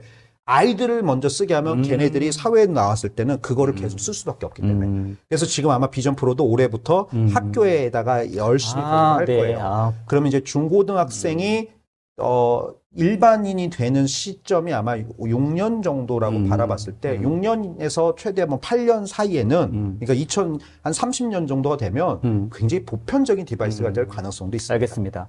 사실 지금 티네이저를 모바일 네이티브라고 보통 부르지 않습니까? 사실은 이제 어느 정도 세대가 된 사람들은 이해할 수 없는 정도의 수준으로 굉장히 자유롭게 자기 일상으로 받아들이는 부분들이 있는데 Z세대들을 보통 그렇게 얘기하죠. 네. 어느 시점에 되면 사실은 이제 이런 메타버스 네이티브 같은 형태의 제너레이션이 등장할 수도 있겠다 싶은 생각이 지금 드네요. 이미 등장해 있어요. 네. 지금 10대들이 사실은 로블록스 세대, 마인크래프트 세대예요. 로블록스들을 지금 10대들이 쓰고 있는데 이 10대들 미국 같은 경우 통계가 16세 이하에서 로블록스 지금 그 사용하는 아이들이 전 세계적으로 5,700만 명. 그러니까 MAU가 네. 5,700만이에요. MAU가. 먼슬리 액티브 유저 엄청난 숫자고요. 이들이 평균적으로 하루에 몇 시간을 쓰냐라면 2.6시간을 체류를 합니다. 어마어마한 시간. 꽤 의미 있는 숫자네요. 그러니까 이 아이들은 우리가 메타버스 시대야 아니야를 얘기하는 건 아무 상관없이 네. 로블록스 갖고 원래 놀아왔고 네. 지금도 놀고 있어요. 우리는 관심 없지만 지금도 놀고 있다는 네. 얘기죠. 이 아이들이 성인이 되는 뭐 6년, 7년 네. 후에는 분명한 건 이게 뭐 당연히 지금 젠지 얘기하듯이 이제 알파 세대들이 메타버스 네이티브다라고 하는 시대가 오겠죠. 네. 알겠습니다. 이제 부모와 아이들 얘기할 때 이런 걸 끼고 얘기해야 되는 시대가 올 수도 있는. 이미 뭐 어떤 집들은 카톡 갖고 얘기한다며요. 서로 말 안 하고 다른 방에 있으면서 서로 아이랑 카톡 갖고 커뮤니케이션 한다고. 알겠습니다. 네. 자, 흥미로운 이야기 해봤고요. 사실 시간이 그렇게 많지 않기 때문에 이제 다른 주제 몇 가지만 좀 하고 마무리를 좀 지어야 될 것 같긴 한데, 자, 이 중에서 한 두 가지 정도만 조금 더 해봤으면 좋을 것 같은데, 저는 이번에 CES에서 로봇 관련된 부분들도 좀 흥미롭게 봤습니다. 그래서 삼성 같은 경우에는 볼리라는 제품들도 새로 뭐 갑자기 선보여서 뭐 꽤 그래도 없었죠? 네네 네. 흥미가 있었던 것 같고요. 그 밖에도 사실은 등장하진 않았습니다만 최근에 이제 테슬라에서도 옵티머스라고 하는 이제 로봇도 선보였고. 그래서 이 로봇이라고 하는 게 사실 한 해 두 해의 화두는 아닌데 네. 혹시 이게 AI랑 접목돼서 더 확산될 수 있는 가능성들이 올해 좀 보였던 것들이 있는지, 그럼요. 혹은 아까 얘기했던 이제 사실 이제 디지털 헬스케어하고도 약간 연동되어서 관련된 부분들도 좀 헬스케어, 또 시니어 헬스케어 할 수 있는 로봇들의 어떤 가능성들을 네. 이번에 보신 부분들이 네, 있는지가 전 개인적으로 궁금해서 이 부분 한번 말씀해 주시면 좋을 것 그러니까 같습니다. 디지털 헬스케어도 그렇고 로봇도 그렇고 AI라고 저기다 안 써놨지만 AI가 없으면 안 되는 거예요. 네. 네. 그러니까 헬스케어도 데이터와 AI가 만났기 때문에 고도화가 될 수 있는 거고요. 로봇들도 AI를 만났기 때문에 확산될 수 있는 거죠. 그러니까 예를 들자면 가만히 생각해 보세요. 로봇 얘기는 벌써 우리가 100여 년 동안 하고 있는 얘기잖아요. 그리고 CS에서도 한 뭐 10년째 로봇 얘기를 하고 있어요. 뭐 로봇 옛날부터 나왔었고 우리 로봇 축구 뭐 마이크로 마우스 뭐 네. 이런 얘기 했던 게 20년, 30년 전이고. 맞습니다. 그러면 정말 오랫동안 얘기해온 게 로봇인데 근데 그러면 올해의 로봇은 뭐가 다른데? 라고 얘기하고 싶을 거예요. 근데 첫 번째는 이겁니다. 결국은 대중화예요. 자, 로봇 청소기 집에 쓰시나요?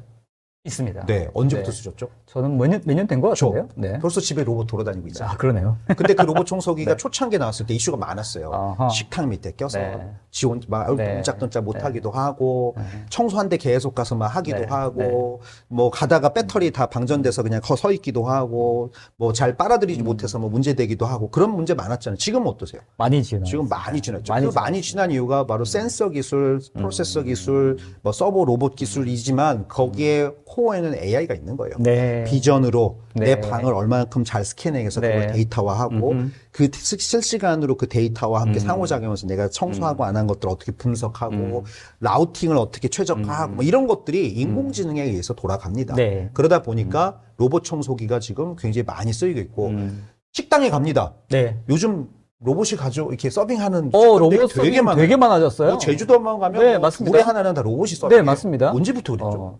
그러니까요. 그러니까 이 얘기는 뭐냐면 불과 1, 2년 사이에 확 네. 늘어났어요. 그러니까 우리가 지금 로봇의 확산이라고 CS에서 얘기하지만 이미 우리 삶 속에 로봇이 확산되고 있어요.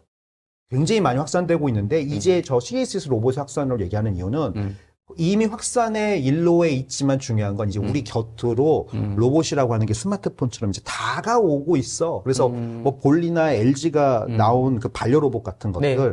우리가 이제 시니어가 되고 하면 이제 말동무도 필요할 거고 네. 안전을 체크해 줄 사람도 필요할 거고 뭐 여러 목적성들이 필요하겠죠. 그럼 이제 뭔가 컴패니언 로봇 서비스들이 필요할 텐데 그런 것들이 가능해지고 있다가 첫 번째고요. 두 번째는 로봇이라고 하는 게 늘 하이테크일 필요는 없어요. 필요한 기능을 잘 수행하면 그것도 로봇이거든요. 네. 전기자동차, 자율주행 네. 자동차도 결국 로봇의 카테고리에 들어갈 수 있는 그렇군요. 거고요. 그렇군요. 그래서 그런 관점도 있지만 올해 보면 중국 기업들이 잔디 깎는 로봇 청소기, 로봇 어떤 특화 특화된 도메인에. 풀장 청소하는 로봇 이런 거 엄청 많이 갖고 나왔거든요. 아, 네. 그러니까 예를 들어서 특정 도메인마다 필요한 네. 로봇들이 다를 건데 그러네요. 그러니까 제너럴 로봇이 필요하지 않고 어떤 목적에 딱 적합한 로봇이 그렇죠. 훨씬 더 우리한테는 수용성이 훨씬 더 높아지는 거죠. 가격이 옵티머스가 쌀까요? 사람처럼 팔다리 다리고 돌아다니는 로봇이 절대 쌀 수가 맞습니다. 없죠. 암만 네, 싸게 맞습니다. 만든다고 한들. 그래서 중요한 건 이제 목적과 시기에 따라서 그런 것들은 다를 텐데 지금은 이제 AI라는 게 기능적으로 굉장히 큰 완성도를 만들어줄 수 있다 보니까 이제는 펑션과 나머지 액추에이터 같은 것들을 단순하게 해서 그 목적성만 하나 정확하게 가져도 옛날보다는 더 제대로 된 걸 만들 수 있는 시대가 된 그러네요. 거죠. 가격은 AI가 들어간다고 비싸지지 네, 않습니다. 네, 네, 어차피 네. 인터넷에 연결돼 있으면 되니까. 아, 그러니까 어떻게 보면 사실 제너레이티브 AI 같은 경우에 굉장히 많은 투자가 필요하고 사실 중소기업이라든지 스타트업이 접근하기에는 굉장히 너무 비대한 인프라 비즈니스가 되어가고 있는데 말씀하셨던 그런 약간 도메인 특화된 로봇이라든지 AI 서비스는 사실 그 도메인을 이미 잘 하고 있는 업체들이 적용해서 뭔가 새롭게 할 수 있는 그런 특화된 그럼요. 영역들이 로봇들도 이제 많이 그런 확산될 수 있겠다 이런 생각이 드네요. 네네. 네, 그래서 네. 쉽게 과거보다 만들 수 있는 시대가 되었고 그것들을 실제로 CS에서 가면 볼 수 있었다. 이렇게 이제 말씀을 드리고 싶습니다. 알겠습니다. 네. 이형준님 의견인데 MV 제너레이션 메타버스. 메타버스. 네, 이미 저 얘기는 많은 분들이 하고 계십니다. 아 그렇군요. 네. 자, 한 가지 더 얘기를 좀 하고 싶은데, 로봇 얘기를 했으니까, 사실, 이번에 CES에서는 전통적인 IT 강한 기업들은 그렇게 많이 나오지는 않는 것 같습니다. 뭐 예를 들자면 뭐, 구글 같은 경우에. 구글도 있었습니다. 있긴 있었나요? 네. 로봇 관련돼가지고 조금 더 이제 뭐 CS 관련된 얘기는 아닌데, 혹시 그 딥마인드하고 스탠보드에서 나온 네. 그 모바일 알로하라는 로봇 혹시 네. 뭐 CS는 나오지 않았고, 네네. 네네. 뭐 거기에 대해서 혹시 이게 예를 네, 들면 로봇도 여기서는 이제 하드웨어 오픈 소스 형태로 해가지고 이제 구글에서 딥마인드가 이제 로봇도 약간 이제 하드웨어 어떤 베이스도 오픈 소스로 풀어서 뭔가 이게 저변화를 한번 시켜보겠다라고 네, 하는 네. 움직임이 있더라고요. 사실은 하드웨어는 음. 이미 오픈 소스라고 봐야죠. 왜냐면 그건 뭐 어렵지가 않아요. 아, 그러니까 예를 들어서 네. 모터 들어있고 센서 들어있고 네. CPU랑 메모리 들어있고 하는 거는 스마트폰을 뜯어보든 컴퓨터를 뜯어보든 뭐 메타버스 뭐 VR을 뜯어보든 다 똑같아요. 기본적으로. 아. 로봇도 똑같죠. 네. 바퀴가 있냐 없냐 뭐 네. 이런 차이일 뿐이지 똑같은데 중요한 건 그 오픈 소스라고 하는 거 핵심은 결국 운영체제와 소프트웨어입니다. 네. 왜냐면 그걸 누가 장악하느냐가 결국 핵심이고 맞아요. 구글은 아까 말씀드렸잖아요. 새로운 하드웨어 플랫폼이 등장할 때마다 구글을 그들의 어떤 그 핵심으로 만들고 싶다. 구글의 OS를. 그래서 늘 어프로치 하는 방향이라고 보시면 되고 로봇 같은 경우도 지금 안드로이드를 튜닝해갖고 최적화하면 로봇용 OS를 만들 수 있어요. 아, 그런가요? 뭐 자동차용 OS 네, 만들 수 네, 있고 네, 뭐 네. 삼성이 타이젠을 다시 들고 나온 네, 이유가 네, 네, 네. 야 이러다가 우리 이거 다 중속되는 거 아니야? 네. 우리 이게 좀 타이젠이라도 다시 살려야 되는 거 아니야? 네, 라고 네, 이제 네, 끌고 네, 나온 건데 사실은 고민이 많이 필요하죠. 네. LG 같은 경우는 이제 웹OS라고 예전에 인수한 회사가 있는데 그게 이제 원래 실리콘밸리에 있었던 OS 회사인데 그 회사의 OS를 지금 TV에 채용을 해가지고 네, 가전제품에 뭐 적용해서. 네, 그렇죠? 가전에다 네. 확산하고 있고 로봇에도 이제 갈 수는 있을 거예요. 네. 그게 이제 여러 가지 특성들이 좀 있기 때문에 그래서 그런 관점에서 결국은 이제 오픈 소스라고 하는 얘기가 나온다는 얘기는 이제 진입 장벽이 낮아졌다. 이제 쉽게 만들 수 있는 길이 열렸다. 그게 내 게 아니라도 상관없으면 누구나 만들 수 있는 거죠. 그렇죠. 근데 이제 내 걸로 만들어야 돼 하는 플레이어들은 고민이 이제 생기는 그런 접점이 있는 것 같습니다. 알겠습니다. 한 가지만 더 얘기하고 이제 마무리했으면 좋겠는데 헬스케어 쪽에서 이번에 그 여러 가지 또 헬스케어 디바이스도 많이 나오지 않았습니까? 그 중에서 링 형태의 제품들도 좀 많이 굉장히 나온 것 많았습니다. 같습니다. 네, 네. 그거만 잠깐 마무리 네, 좀 네. 한번 해주시면 네, 어떻습니까? 앞서서 이제 헬스케어 말씀드릴 때 고도화 얘기할 때 이제 AI랑 데이터 얘기를 했는데 사실은 더하기 웨어러블 디바이스들이죠. 사실은 웨어러블 뿐만이 아니라 헬스케어 디바이스들이 코로나 이후에 굉장히 많이 출시가 되고 있거든요. 왜냐하면 우리가 코로나 때 느꼈던 것 중에 가장 큰 가치가 이거죠. 그 건강에 대한 네. 관심. 네. 그래서 건강에 대한 관심을 이제 우리가 좀 이제 뭔가 이렇게 반영한 게 수많은 헬스케어에 관련된 산업과 디바이스들인데 네. 올해 같은 경우는 이 갤럭시도 이제 링을 발표를 했죠. 네. 갤럭시 링이라고. 실제 발표한 거 맞죠? 네, 실제 발표했는데 사실은 그게 특별하지 않은 게 조그만 스타트업 한 6, 7군데서 다 링을 만들어요.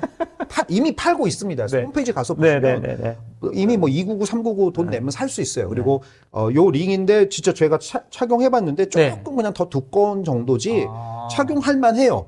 그리고 한 번 충전을 하면 2시간 반 정도 충전하면 일주일 정도 쓸 수 있고. 꽤 기네요. 네, 그리고 우리가 이거 지금 애플워치라든가 뭐 옛날에 만보기에 들어간 기본적인 센서들은 다 들어가 있어요. 네. 그래서 그 센서들을 가지고 산소 포화도라든가 칼로리 소모량, 걸음, 몇 걸음 걸었는지, 잠잘 때 뒤척였는지 안 뒤척였는지, 체온은 어떻게 되고 맥박은 어떻게 되는지 정도는 웬만한 6, 7가지 정도 되는 시그널들은 다 캡처가 제가 잘 됩니다. 모르겠는데 애플워치라든지 이런 스마트워치에서도 되는 기능들 아닌가요? 링이? 되는 기능들인지죠. 네. 사실 애플워치는 그보다 조금 더 더해지죠. 네, 왜냐면 네. 사이즈가 크고 센서들이 네, 더 네. 많기 때문에. 네.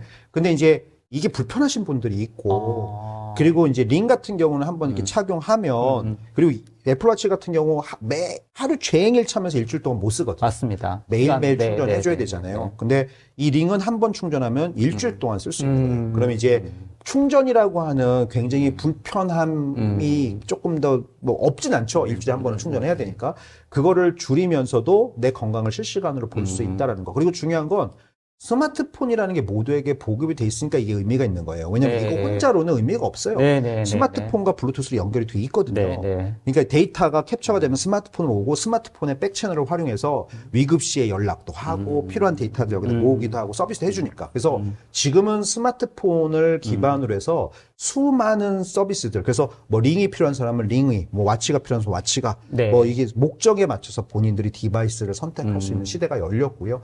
과거보다는 훨씬 그래서 건강을 좀 밀착하게 꼭 병원을 가지 않고 의사를 만나지 않더라도 실시간으로 나의 건강을 케어해 줄 수 있는 그런 서비스들이 디바이스와 함께 점점점 많아지고 있다. 네. 인공지능이 그 데이터 옆에 붙어서 네. 그런 서비스를 해줄 수 있는 가능성도 네. 높아지고 있다. 이렇게 네. 보시면 좋을 것 같아요. 알겠습니다. 이번에 하여튼 CES에서 소개하지는 않고 갤럭시 24 할 때 아마 그 갤럭시 링을 소개한 걸로 제가 알고 네, 네. 있고 영상도 맞습니다. 제가 봤는데 맞습니다. 결국 이제 삼성 정도의 어떤 이런 스마트폰의 이제 대규모 회사가 이제 링이라고 하는 디바이스 형태들도 이제 출시하겠다고 하는 거는 이쪽 시장을 이제 보는 거죠. 그죠?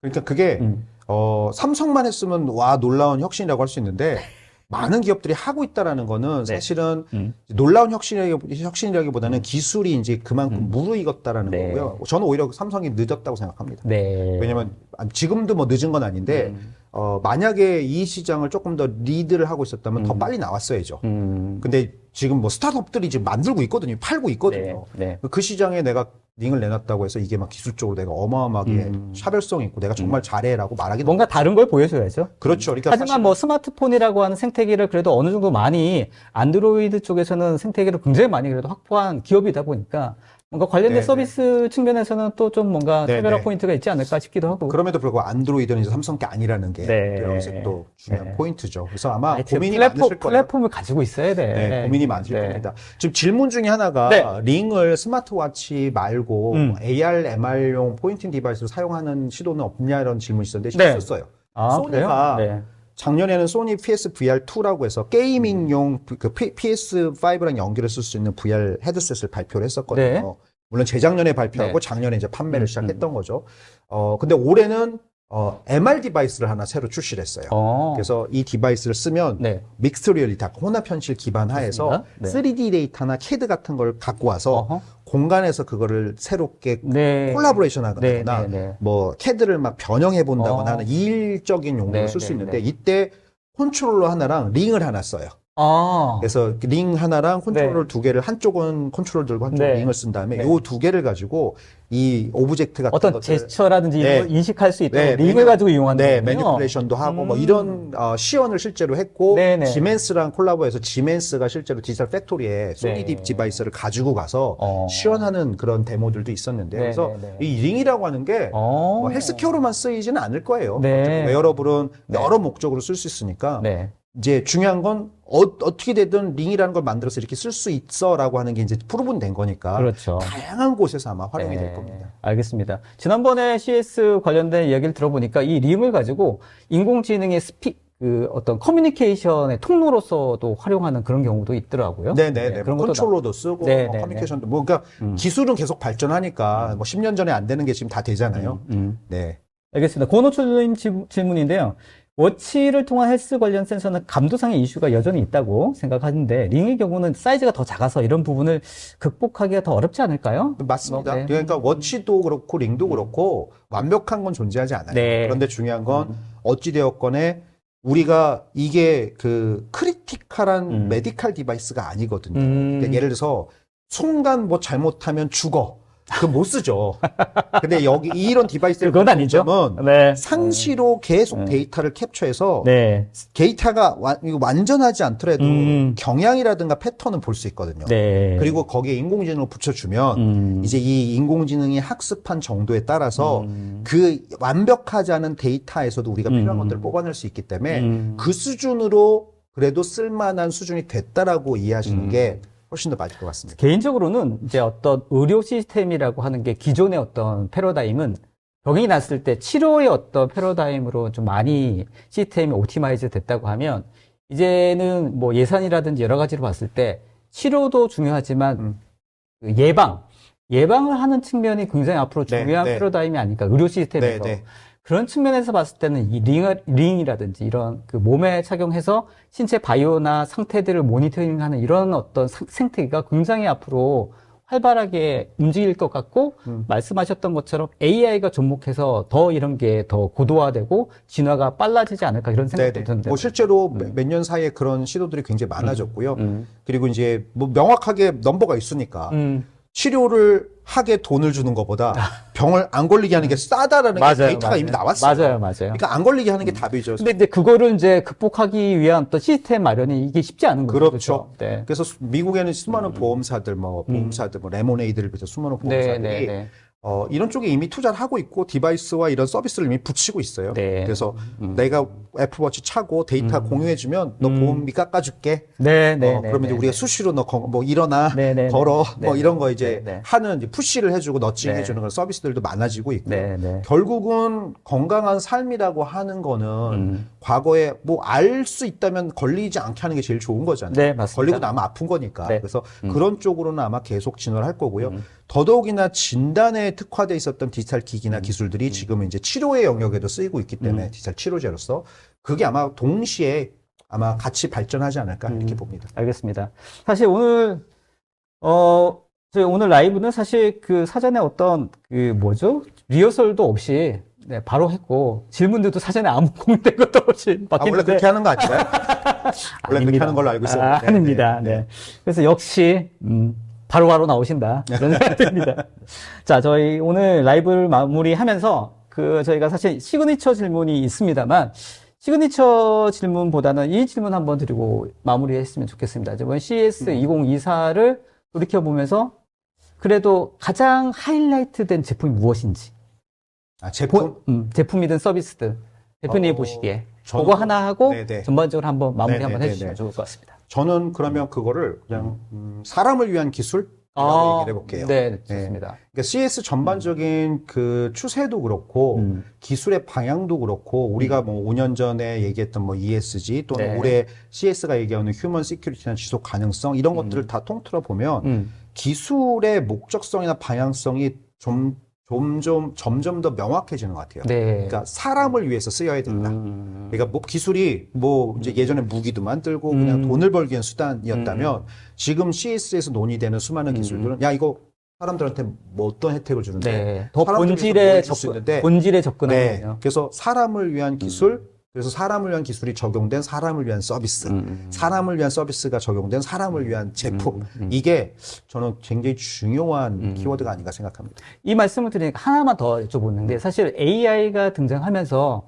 여러 가지 장점도 있고 베네핏도 있지만 또 어떤 또 단점으로 봤을 때는 결국은 우리의 어떤 일자리 얘기는 계속 사실은 나오는 부분이지 않습니까? 이런 부분에서 예를 들면 대표님의 개인적인 의견 어떻게 보는지. 분명한 거는 뭐 컴퓨터가 등장했을 때, 인터넷 등장했을 때 일자리를 없앴어요. 그러니까 일자리를 없앤다라고 하는 축만 본다면 우리는 안 된다는 거죠. 그러니까 무슨 얘기냐면 항상 기술은 양면이 존재해요. 좋은 쪽으로도 쓸 수 있고 나쁜 쪽으로 쓸 수 있고 또 하나는 기술은 양쪽이 동시에 발전해요. 그러니까 뭔가를 만드는 쪽과 없애는 쪽. 그러니까 예를 들어서 자동화 공장이 생겼다. 전기기관, 전기모터 공장이 생겼다. 그러면 예전에는 막 수공업을 하는 사람들 일자리 다 뺏었겠죠. 근데 시간이 지나고 나서 결국은 더 많은 일자리를 만들어내는 거잖아요. 그래서 일단 제가 바라보는 관점은 결국 기술은 과거의 트레디셔널한 것들을 없애는 역할을 하는데 그걸 없애물이 생기는 또 다른 부가가치가 있고 그 부가가치를 만들면 새로운 일자리를 만드는 역할을 또 한다. 저는 그래서 기술은 오히려 기회라고 하는 관점에서는 더 큰 기회를 준다라고 생각하는데 이제 이슈는 이거예요. 기술에 익숙하고 기술을 잘하는 젊은 사람들이나 저 같은 사람들은 유리한 거죠. 왜냐하면 남들보다 쉽게 제네야 아주 신나셨습니다. 할수 있으니까. 아주 신나셨습니다. 그렇죠. 근데 이제 예를 들어서 우리 어머니 아버지 네네네. 그런 거 쓰실 줄 모르는 분들은 소외될 수밖에 없고 상대적으로 기술적인 허들이 좀 있으신 분들은 양극화가 될 수밖에 없고 결론적으로는 이 부분은 기술이 해결해 주기가 어려우니까 결국 사회적인 제도도 필요하고 기술도 노력을 해야죠. 아까 말씀드린 것처럼 어떻게 하면 배려를 없애고 기술에 대한 액세스를 모두에게 오픈해 줄 거니? 라고 하는 질문을 계속 던지는 거고 그래서 이 부분은 기술하는 사람들도 고민해야 되지만 뭐 기본소득이라든가 여러 가지 사회적 제도를 맞습니다. 통해서 이걸 못하는 사람들도 그래도 기본적으로 잘 살 수 있게 이 사회가 함께 진화하고 발전을 해야 된다가 결국 우리가 앞으로 살아갈 뭐 미래의 가장 중요한 숙제가 아닐까라는 생각을 합니다. 그래서 말씀하셨던 의미로 봤을 때는 여러 가지 의미에서 그러니까 뭐 기술적인 측면뿐만 아니라 사회적인 변화, 여러 가지 우리의 사고의 어떤 변화, 여러 가지 측면에서 판의 진화, 판의 변화는 더 가속이 되어 가고 있는 것 같습니다. 네, 그래서 단순하게 기술만 바라보는 거야. CS2024를 마무리하면서 저도 이제 느끼는 거는 이걸 어떤 기술적인 관점으로 접근하는 건 이제 시대의 착오적이고 옛날 이야기다. 이게 말씀하셨던 것처럼 인간의 삶, 우리의 삶 속에 얼마나 도움이 되느냐. 그리고 우리가 같이 공유해서 어떻게 진짜로 사회가 변화할 수 있도록 기술이 도울 수 있는지를 고민할 때 거기에 이제 어떤 포인트가 있지 않을까 싶은 생각이 듭니다. 기업들도 아마 개인들도 그런 포인트에서 고민을 해야 되지 않을까? 그러니까 그런 포인트에서 고민하면 너무너무 좋고요. 그게 아니고 진짜 기술에 몰입해서 그것만 잘 보셔도 좋습니다. 그러니까 본인이 목적성을 갖고 볼 수만 있다면 그 목적성이 좀 스콥이 작아도 괜찮습니다. 너무 이렇게 거시적으로 우리처럼 보셔야 될 필요는 없고요. 네, 알겠습니다. 사실 이제 올해야말로 AI든 어떤 기술, 이런 기술을 통해서 돈이 뭔가 벌어지는, 뭔가 산업이 뭔가 그렇게 뭔가 만들어지는 그런 첫 해가 되지 않을까 그런 생각을 해보고요. 또 기회가 된다면 또 우리 대표님 모시고 그런 얘기를 또 한번 더 나눠보면 좋을 것 같습니다. 그럼요. 뭐 밤도 샐 수 있습니다. 네. 대신 여기 이제 뭐 위스키도 하나 좀 있고, 좋습니다. 좋습니다. 밋밋한 거 말고 좀 다른 분위기로. 좋습니다. 자, 아무튼 오랜만에 1년 만에 배웠는데 여전히 또 색다른 또 굉장히 인사이트 있는 시각으로 CS2024를 한번 정리를 해주셨고요. 또 다음에 또 제가 한번 기회를 모시고 또 새로운 어떤 기술적인 트렌드에 대해서 한번 소개할 수 있는 시간이 있으면 좋겠습니다. 알겠습니다. 네, 하여튼 대표님 수고하셨습니다. 네, 고맙습니다. 새해 복 많이 받으십시오. 네네네.